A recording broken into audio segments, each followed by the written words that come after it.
Well, hello, Millington Baptist Church family. My name is Noah Graves, and I'm the executive assistant to the pastoral leadership team.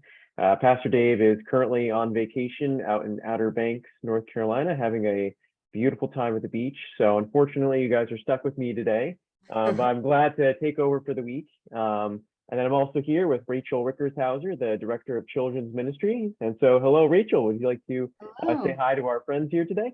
Yes, definitely. Glad to be here. It's always fun to take some time to chat. As you can see, I'm like in my house. This is our office at my house. My kids are, I have two kids and I have two ear infections going on. So we're homesick today, but hey, gotta make time for Noah. So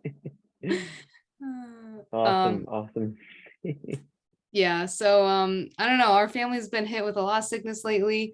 I don't know if any of you were on the summer adventure team, you would know this, but I was sick during summer adventure, believe it or not. I had lost my voice, I had a sinus infection and an ear infection. So the Lord sustained me, and the team just stepped up and did an amazing job when I had to kind of wear a mask and be behind the scenes. But yeah, so we're just August 1st, here we are. My kids are sick again. So Noah, your message on patience this week, I know we'll talk about it a little later, but man, that was needed. I needed that one. Yes, definitely. Yeah, we can all use a little bit of help with patience. But yeah, no, we heard a little bit there about Summer Adventure. Would you like to fill us in on some of the highlights from Summer Adventure this summer? Yeah, I would love to. Yeah. So, honestly, I think besides me being sick, everything else went like super smoothly. And I just heard over and over again from parents that their kids had a great time. So that was really encouraging to hear because, kids are our best, reviews, right? You want to hear good reviews from the kids because those are the ones that we're reaching out to. And we just had a great team. All of our station leaders were just simply amazing because as a station leader, you have to be good with all different ages of kids and you have to be able to teach the same thing 5 times. So Noah, how was that for you? You were one of our station leaders along with my husband, James. So I want to hear Yeah, your experience. yeah, we got to lead the Imagination Station, which we also did last summer, and it was just a blast. The kids are just amazing. They come in with just so much energy. We always kind of start off the day kind of quiet, the music's kind of low, and then once the kids come in, then we just get all of our energy. And it was just it's a ton of fun. And just did such a great job, just start to finish the whole week. All the different leaders were just such a help. Made our job super easy. All we had to do was go in and teach the lesson because the kids were just so well behaved all week long. And I said this last summer, and I'll say it again this summer, that my favorite week of my pastoral internship was Summer Adventure. It was Wow. just so Wow. much fun and just a complete blast. So I'm That's got what fingers crossed that next summer that James will be able to make the return. We could do Imagination Station again. all right. I love to hear that. That's music to any kids director's ears that you had a great time and you want to do it again. So yeah, but yeah, just quick shout out to like Jess Rangleby. She ran a station, Jenny Ng and Lenore Tossi. Even Eddie Tossi and Eric Dowden ran games this year. And so we had two teens running the show for games, and I thought they did a great job. And let's see, I don't want to forget anyone. Oh, Felicity Henschel, Winnie Pine, shout out to them. They taught Bible again this summer, and they're just really gifted teachers. And so put them together, and it's just Bible is simply amazing. Of course, Jen Dowden and Alex DePiero up on stage doing, the intro and the music and crazy object lessons. So I think that hit all the stations, and yeah, so it was just a highlight for me too, a highlight of my summer. Yeah, absolutely. I guess that was only just a few weeks ago, but throughout the whole summer, and over the past few weeks, what all have the kids been up to during their kids services on Sundays? Oh yeah, sure. So on Sundays, we have our kids programs at the 10:45 service. And so we've been doing with preschool, we've been continuing their curriculum through the Old Testament. So right now they're studying David. So they have a few weeks on David and they just continue through that. And I think it's a really good curriculum. It's called God's Unfolding Story. And I really like it because like each day, each Sunday, they can like, they have a little cube and it has 6 pictures that help explain the larger narrative of scripture, from Genesis to like, Adam and Eve sinning, to Jesus on the cross, all the way to like, we're looking forward to heaven. So I really like that because you can see that the kids can kind of learn like, okay, where does the story of David fit into that cube? So I think even as a young age, we're really passionate about teaching kids that the Bible is one big story instead of just like all these little stories that teach us like moral lessons. No, we want to teach them that the Bible is about God and his full redemptive story. So preschool and kindergarten, they're already learning that. So I'm really glad about our curriculum. And then for elementary kids, we in the summer we like to do like video lessons. So it's a little bit of a longer video, but then we have discussions after. So that video series is, we did one series on others first. So putting others first, right? How to be selfless instead of selfish. And then now we just started one on hope. So I think that, even your message on Sunday, just really laying out the gospel, that's what the hope series is about too. Just like focusing that Jesus is better than anything else that we could put our hope in. So it's been cool to just take a little different approach to our lessons in the summer. To different teachers too. Shout out to Mark McLaughlin, one of our college students. He came back and served in the kids ministry. I think he'll do it a couple more times for us. So it's always great to have some college students step in the summer too. Absolutely. So, yeah, that's a little summary. And of course we have our nursery open.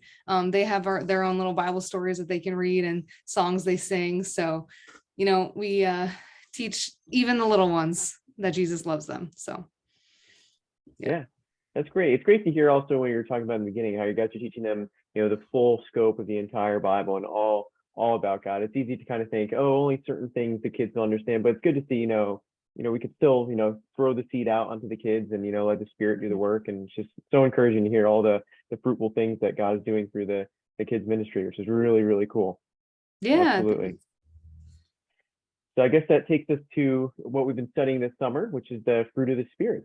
And obviously, this past Sunday, we got to look in at the fruit of patience. And so I guess I want to ask you, what has your experience been in your life with this fruit of patience? You know what? I felt like I was almost there, but this, I'm just kidding. This has been a really important message. I was actually like looking forward to it because I needed to hear the word on patience. And yeah, so for me, I have 2 young kids. So if anyone doesn't know, I have Lily, who's 3.5, and Levi, who is just over 1.5. So as a mom, you also you really need patience every day. I still remember something that Shannon Graves, so your sister-in-law, said on like our panel discussion at Mother's Day.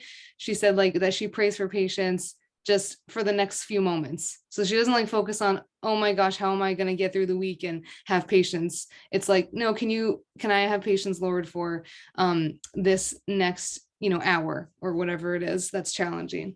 So that's been really encouraging to me and just reminding me. And I try to just even pray for that out loud so that even my kids can hear that, like hear me just saying a quick like, okay, Lord, please give me patience. And like, I don't mind that they hear me say that, even if it's about them. I think it's good for them to hear that like I'm stopping and thinking about how I need Jesus in that moment. So that's just me in my everyday life. I think something that anyone can relate to is like, I also need patience with my dog. Any other, dog owners out there? That's kind of a silly one, but getting a dog was definitely like another level of patience needed. And yeah, I was just gonna say, about your message that like I really appreciated like being reminded of like that patience is really like being slow to anger, and that's how God is. And like it was cool to have like a spectrum, to see that spectrum of like no anger to blow anger. So yeah, I hadn't heard it like spoken about like that before, so it was really helpful. And as you can hear, my dog is in the background, so we can all have patience with him right now. But anyway, so yeah, it really stood out to me because I can, you can kind of think about your life and, oh, when am I, more prone to the no anger, or when am I prone to the blow anger? I'm sure we have both experiences. So yeah, it was just really cool to remember, like, God is slow to anger, and like that's in the middle of the spectrum, and that's our goal. Absolutely, absolutely. And obviously, you have tons of experience in so many areas of working with kids. So in your experience, where do you see the importance of being patient with kids? Like, why is it so important that we're patient with kids, and not giving into impatience with them? Mm. Yeah, I think like the bottom line is we want to show them God's character, right? And like, so we want to show them being slow to anger. And yes, it's okay to even like have that anger. It's okay to feel frustration, but we need to, like you're saying, and the Bible says we need to be slow to anger. And so I think it's the fact that, you know, in our everyday lives, we want to show Jesus to them. We want to be Jesus to them, and a way to love kids well, whether it's your own kids, whether you're teaching them on Sundays, or whether you're a teacher at school, it's to show them that you can be slow to anger, just like God is with us. Absolutely. I think that's also kind of where the no anger side of things comes in. Because for me, when I was studying this, I never even considered that until I learned a little bit from Tim Keller on that. You really kind of see, if you show no anger at all and just kind of give up on the kid, then it gives them no chance to learn and to grow from their mistakes. But if you are kind of like what we learned yesterday, if you're slow to anger, that's when you can, use that anger to, not blow up on them, but to be patient with them and to help them, learn and grow from whatever mistake or whatever that they made before. So Mhm. absolutely. Yeah. Yeah. So and then so I guess we got patience is past. So I guess love, joy, peace, patience, kindness. So I guess next we have kindness. Are you looking forward to kindness? Any insight on kindness from you I for the next am. week? I mean, I always look forward to hearing the word from Pastor Pendel. So I'm looking forward to that one. And yeah, I think it's just been cool to just see different people preaching on this series and seeing what different people pull out, because there's always more to learn about these topics about the fruit of the spirit. So yeah, definitely looking forward to that. How about you? Yes, absolutely. Excited to hear Pastor Pendel speak on that. And definitely looking forward to learning a little bit more about kindness. So Yeah, be exciting. yeah, definitely. Absolutely. Well, thank you everyone for tuning in today. And as you said, please join us next Sunday for a word on kindness from Pastor Peter Pendel. And thank you for tuning in today. And thank you, Rachel, for joining us on today's weekly video. Of course. Thank you. All right. All Thank you right. and goodbye, everyone. Bye-bye.